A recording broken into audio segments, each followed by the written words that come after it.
안녕하세요, 일렉트로캠입니다. 오늘도 시끄러운 일론 머스크의 트윗과 여러가지 업데이트된 소식들을 이야기해볼까 합니다.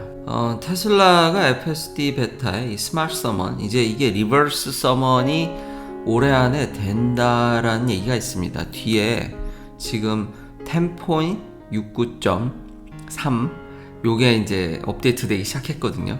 요게 이제 되면 진짜 차를 이제 뭐 알아서 주차하고 뭐 그렇게 될지, 어키펀시 뉴럴 네트워크 그 정도의 성능을 보여줄지 저도 기대가 조금은 됩니다. 요즘 이것까지 될까라는 생각은 들긴 하는데, 요즘 하도 성능 점프가 너무 엄청나서 이런 얘기들이 돌고 있다. 그리고 일론 머스크가 69.23도 메이저 업그레이드, 좀 실수를 줄여주겠죠. 완벽하진 않습니다. 오늘 제가 만약 시간이 되면 리뷰할 부분에서는 디스인게이지먼트가 있었거든요. 시끄러운 일론 머스크의 트윗을 여전히 보면 전쟁 얘기입니다. 쭉 보면요, 결국은 딱 간단하게 간추리면은 여기 본인도 언급을 하긴 했습니다. 그러니까 러시아가 그러니까 fully mobilized, 그러니까 총동원령이죠. 지금은 파셜인데 부분 동원령이죠. 근데 너무 전쟁을 못 해가지고 결국은 군인들을 다 총동원하는, 인구를 총 밀어넣지 않으면은 전쟁에서 지금 일론 머스크도 알고 있습니다. 우크라이나가 굉장히 유리하게 지금 밀어가고 있습니다. 근데 결국은 이렇게 되면 러시아가 총동원령, 더 나아가서 이제 지금 핵 위협이 있는데, 그러진 않길 저도 간절히 바라고, 그건 완전 자폭이라고 생각을 하는데, 이게 사람이라는 게 그렇게 꼭 이론적으로 논리적으로 움직이질 않아서, 여기서도 얘기를 하거든요. 이 싸움이 지금 일론 머스크 싸움이 약간 우크라이나 편이라고는 하지만, 지금 그 일론 머스크가 얘기한 중재안은 거의 러시아 쪽 의견을 거의 반영한 거기 때문에 이게 그렇게 간단하지 않다. 그렇죠. 진짜 간단하지 않죠. 요즘 이 지도 보는 거, 일론 머스크가 이걸 불을 질러가지고, 또 2012년에 블루가 프로 러시아 쪽에 이제 응원하는 쪽 팔인데, 그러니까 사람들의 의견이 좀 지배적인, 보면은 지금 나라가 양쪽으로 갈린 걸 보여져 있죠. 근데 이제 일론 머스크가 하고 싶은 얘기는, 모든 사람이 프로 러시아는 아니겠지만, 그렇다고 해서 모두가 지금 러시아로부터 독립하려고 하는 건 아니라는 거죠. 그런 거를 이제 강조해서 낸 건데, 그 뒤로 2019년 봐라, 맵이 어떻게 바뀌었는지. 자, 그 다음으로 사람들이 1763년에 여기 미국의 동부를 보면은 여전히 지금 영국에 더 친화적인 모습을 볼 수 있는데, 그리고 멀리 안 가도 지금 독일도 보더라도 일부에서 시위가 일어나는 게, 지금 일부 요 지역 독일을 보면 2021년입니다. 이거 일렉션. 요 지역은 지금 프로 러시아죠. 그러니까 댓글들, 일론 머스크 트윗에 이제 붙어 있는 글들을 보니까 경제적인 요인이 크다라는 거죠. 러시아랑 이렇게 해서 좀 자기가 더 이익을 볼 것 같으면 좀 러시아 쪽에 이제 붙는 경향이 있는데, 그거에 연관돼 있는 거지, 이게 그렇게 그 주민들이 결정할 문제냐라는 거죠. 미국도 국력을 강하게 하기 위해서 링컨 대통령의 최대 업적은, 그러니까 나라가 분열되지 않게 만드는, 그러니까 한 나라 안에서의 어느 정도 의견 차이가 있고, 이거는 경제적인 문제지, 저도 이게 투표로 할 문제인지. 그리고 지금 보면 2014년에 러시아랑 합병하는 걸로 다시 물어보면은 2014년입니다. 그걸 반대하는 겁니다. 반대가 그래도 대체적으로, 심지어 여기 프로 러시아 쪽인 지역도 러시아랑 합치는 거에 대해서는 반대하는, 그러니까 경제적인 요인이 크고, 그런 거지. 저도 일론 머스크 의견의 요 부분은 좀 동의하기 어려운데, 그리고 여기 일론 머스크 마지막으로, 일론 머스크의 그런 아이디얼리즘, 그리고 그런 것들에 대해서도 이제 어드마이어 하고, 근데 이건 진짜 심플한 문제가 아니다. 그쵸? 우리도 우리 입장으로 대입해 보면 일본이랑 친하게 지내고 화합하고 어두운 과거 역사를 좀 정리하고 또 발전적인 방향으로 나아가는 게 맞기야 하겠지만, 그게 쉽겠습니까? 그 역사가 그렇게 쉽게 정리가 될까요? 지금 러시아랑 우크라이나 역시 그렇지 않을까. 사람은 굉장히 복잡한 생각과 변수가 많고, 인간은 때로는 이상한 짓도 하기 때문에 그게 쉽게 이거는 이렇게 단순히 해결된 문제가 아니라는 것에 저도 동의를 하면서, 또 일론 머스크 의견에 이게 반대하기 어려운 거는, 다시 한번 얘기하지만 러시아가 fully mobilize를 할 수 있다라는 일론 머스크의 견해와 결국은 그 처음에 제가 보여드린 예측은 이렇게 되면 결국 미국하고 러시아가 붙게 되거든요. 그러니까 러시아가 핵을 쓰게 되면은 이런 얘기가 있습니다. 그러니까 핵을 써서 만약에 전쟁이 그래 어쨌든 종결됐다 치면은 그 핵을 쓴 나라에 대한 보복을 하지 않으면은 이제 핵을 써도 되겠네?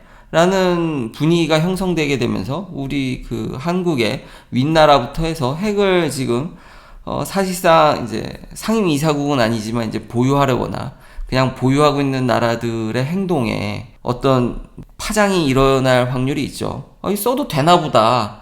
역시 핵 가진 게 최고야.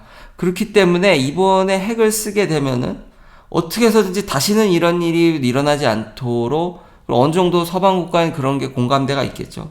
이걸 확실히 제지하고 다시는 이런 일이 일어나지 않게 확실히 러시아를 조져놔야 되기 때문에 이게 더 큰 전쟁으로 벌어질 거라는 점, 그러니까 총동원령과 이러면 더 많은 사상자가 날 거라는 점, 그리고 결국 러시아가 핵을 쓰게 됐을 경우는 정말 이제는 뭐 미국도 개입하고 정말 그렇게 됐을 때 상상하기 싫지만 참 인간이 이렇게 합리적이지 않기 때문에 항상 어떨 때는 감정적이고 이래서 독재가 무서운 건데 이런 것들 때문에 일론 머스크도 계속 이런 점을 지적한다고 저도 생각을 하기 때문에 완벽히 반대하기가 현 상황이 이렇게 단순하지 않다라는 것도 동의하면서 일론 머스크 의견에 마냥 또 반대할 수도 이것도 뭐 틀린 얘기가 아니라서 다 맞는 얘기라고 볼 수 있겠습니다. 참 어려운 문제인 것 같습니다. 여튼 일론 머스크 트위터는 여전히 전쟁 얘기로 시끄럽습니다. 그리고 주식 얘기를 잠깐 하면은 로이터가 뭐 단독 보도라고 막 이렇게 얘기해가지고 역시 제가 어제 우려했던 대로 아군의 이탈? 그러니까 일론 머스크가 혼자 다 하는 것 같지만 다 하지 않는 우군의 이제 돈도 꾸고 뭐 이걸 담보로 대출에 뭐 주식도 파셨고 뭐 여러 가지 이런 작업을 해서 돈을 모았지 않습니까? 그중 이제 아폴로 글로벌하고 뭐 식스 스트릿이 뭐 문제가 이제 떠났다 그러는데 게리 블랙이 아주 너무 잘 정리를 해줬더라고요. 그 일론 머스크도 맞다라고 얘기하고 그 정리된 얘기가 이해가 안 되면 그냥 딱 한 줄로 쉽게 빨리 하고 넘어가면 더 이상 관련이 없고 이미 SEC 파일링 했을 때 non-interest로 이제 아무 관련이 없는 겁니다. 엣진역에 빠져나갔기 때문에 그거는 이미 여기에 고려 대상이 아니라는 거죠. 그것 때문에 뭐 일론 머스크가 응급적으로 아직은 할 건 없다라는 겁니다. 근데 또 어떻게 될지 모르니까 워낙 드라마틱한 과정을 많이 거쳐서 하지만 로이터도 틀리더라. 요즘은 뭐 메이저 언론사도 뭐 믿기가 적당히 걸러들어야 되는, 그러니까 제 얘기도 항상 이런 비판적인 자세로 들어주시면 감사하겠습니다. 그리고 69.2.3이 뿌려지고 있는데 홀 마스카달러 항상 극찬하는 부분이죠. 30분 동안 테이크오버 없이 굉장히 메시 컨스트럭션 인터섹션이나 그러니까 되게 어려운 지역을 다 뭐 샌프란시스코 다운타운이겠죠. 그런데 잘 돌아다녔고 내일 비디오를 업데이트 한다 그러는데 저도 내일 이거를 받으면은 빨리 업데이트 하도록 하겠습니다. 또 기름 소식을 보면은 기름을 더 여기 와서 더 자주 보는 것 같습니다. 캘리포니아는 좀 말도 안 되는 가격인 것 같아요. 가스 프라이스가 미쳤습니다. 지금 평균이 6.44입니다. 이게 말이 되는지 이미 AAA의 미국 에버리지가 3.83인데 여기 평균이 6.42, 6.44?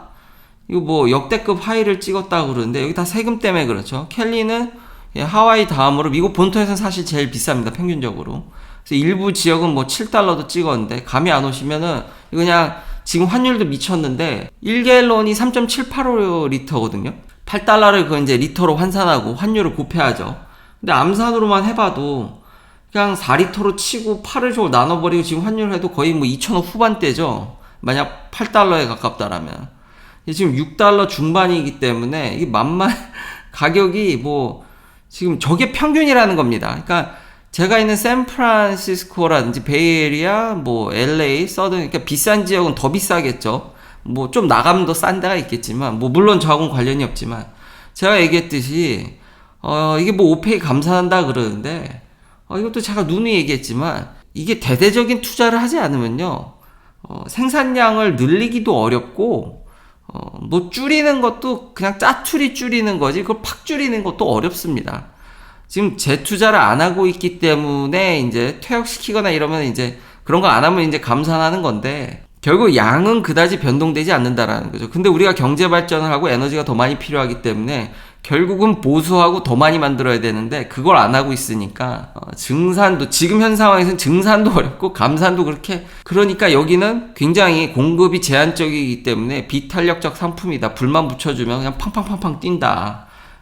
그럴 걱정을 하실 바에는 저는 그래서 특히나 캘리포니아에 계신 분들은 전기차를 안 탈 이유가 전혀 없는 것 같습니다. 특히나 대기업에 다니시는 분들은 공짜 충전소도 널려있기 때문에 전기차가 굉장히 유리하다라는 점, 그리고 뭐 부가적인 장점은 제가 누누이 많이 얘기를 해서 마지막으로 미국이 이렇게 저 오펙 간의 마찰을 일으키고 오펙이 미국 말도 안 듣고 이렇게 된 데는 친환경 에너지 힘이 크고, 항상 제가 이 데이터를 볼 때 리뉴어블 에너지 위주로 봤는데 이런 기사도 나서 EIA에서 이제 자료를 내놨는데 non-fossil fuel로 하면 이게 왜냐면 재미난 게 other renewable에 이게 나무 태우는 거, waste 이런 게 포함이 되더라고요. 이게 애매한데, 그러니까 우리가 생각하는 리뉴어블은 솔라랑 뭐 윈드 이 정도인데 여기 보면 하이드로로 따로 나와 있고, 퍼슬 퓨얼이 아닌 걸로 하면 2021년에 미국이 무려 40%의 전기를, 석유는 실제로 거의 쓰지도 않죠. 코어라든가 이런 화석 연료로부터는 그게 이제 60%밖에 안 된다라는 겁니다. 참 기름을 생산하는 나라가 그거랑 관련 없이 전력을 무려 2021년에 넷 제너레이션으로 쉐어가 40%나 되는 거를 딴 데서 갖고 오니 투자하기가 쉽겠습니까? 결국 우리가 제가 눈에 얘기하는 게 과도기에 있는 거라서 좀 진통이 있는 건데 미국이 좀 한 발 앞서간 느낌이 있고, 그리고 미국이 참 이런 리뉴어블 에너지에 있어서 전 세계를 선도하는 자국 자체부터가 non-fossil fuel에 저 이제 좀만 더 가면 절반인데 이제는 이런 급격한 변화에 좀만 더 가면은 화석 연료로서 여전히 플라스틱이나 이런 데는 유용성이 크기 때문에 연료로서는 정말 확연히 그 위치가 떨어지지 않을까, 수년 내에 이런 식의 발전이면은. 유독 여기 other renewable의 지금 속도가 장난이 아니죠. 여전히 기술 개발이 활발하기 때문에 이런 트랜지션을 보는 재미도 있겠지만 여전히 그 화석 연료를 쓰는 측과 대립도 이것 때문에 좀 소비자들이 그래서 다시 한번 전기차를 강력히 추천합니다. 긴 영상 시청해주셔서 감사합니다. 내일도 테슬라 관련 이야기들로 찾아뵙겠습니다.